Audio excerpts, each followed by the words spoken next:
গৰিমা কিছুদিনৰ আগতে মই আপোনাক লগ পাইছিলোঁ আৰু সেইদিনা খুব আমি হাঁহি মাতি বহুত কথা পাতিলোঁ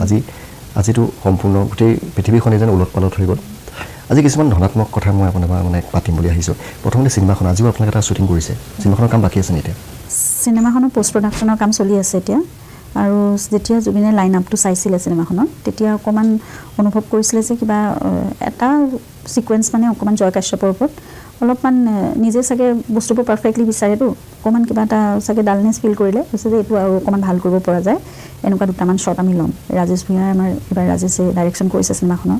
আৰু শ্যামন্ত গৌতম আছে আমাৰ লগত কো-প্ৰডিউচাৰ সকলোৱে চিনি পায় ভাইমণ্ডাৰ প্ৰডিউচাৰ তেওঁ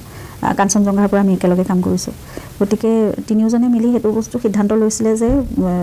সেইটো ছিংগাপুৰ যোৱাৰ আগতে যে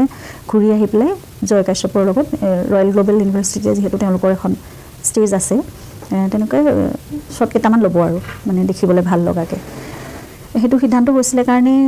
কিন্তু ঘূৰিটো নাহিলে বস্তুবোৰ চব খেলি মেলি হৈ গ'ল গতিকে এতিয়া শেষ কৰিবৰ কাৰণে তেওঁ যিবোৰ বস্তু বিচাৰিছিলে যিখিনি কৈ থৈ গৈছিলে তেওঁৰ যিখিনি ছাজেশ্যন আছিলে সেই সকলোখিনি আমি পূৰা কৰিবলৈ চেষ্টা কৰিছোঁ আৰু তেওঁ বিচৰা মতে 31 তাৰিখে আমি ছবিখন ৰাইজৰ মাজলৈ উলিয়াবলৈ পূৰ্ণ গতিত সকলোৱে কাম কৰিছে কষ্ট কৰি আছে বিভিন্ন বিভাগত একেলগে কামবোৰ হৈছে বেকগ্ৰাউণ্ড মিউজিকৰ কাম হৈছে গানবোৰৰ মিক্সিং চলি আছে তাৰপিছত আমাৰ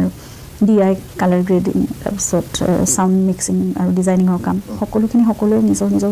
ভাগে কৰি আছে আৰু দাদাৰ যিখিনি শ্বুটিং আছিলে সেইখিনি সমাপ্ত হৈছিলে শ্বুটিং সমাপ্ত হৈছে গোটেইখিনিয়ে সমাপ্ত হৈছে আজি অকণমান পেটচ ৱৰ্ক বুলি ক'ব পাৰা আৰু খালি তেওঁৰ ডাবিংখিনি সম্পূৰ্ণ হোৱা নাছিল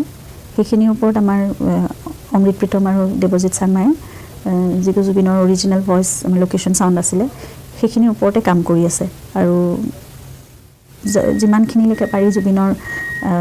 অৰিজিনেল ভইচটোৱে তাত ৰাখিব তেওঁলোকে তাৰ ওপৰতে কাম কৰি আছে গতিকে আমি হয়তো জুবিনৰ ভইচটোৱে আমি চিনেমাখনত পামগৈ আশা কৰিছোঁ নিজে প্ৰডিউচাৰ সম্পূৰ্ণ প্ৰডাকশ্যনৰ কাম চাইছিলে আৰু বাকীটো তেওঁ গোটেই কনচেপ্ট তেওঁৰ ষ্টৰি তেওঁৰ চিনেমাখনৰ চৰিত্ৰবোৰৰ যিটো চৰিত্ৰায়ন কৰা হয় যিটো কেৰেক্টাৰ মানে তোমাৰ ডিজাইনিং এই বস্তুবোৰ প্ৰায় তেওঁ নিজৰ গতিকে আৰু ৰাজেশক বহুত আগতে কৈ থৈছিলে যে এইখন ছবি এনেকুৱা এটা কাহিনী আছে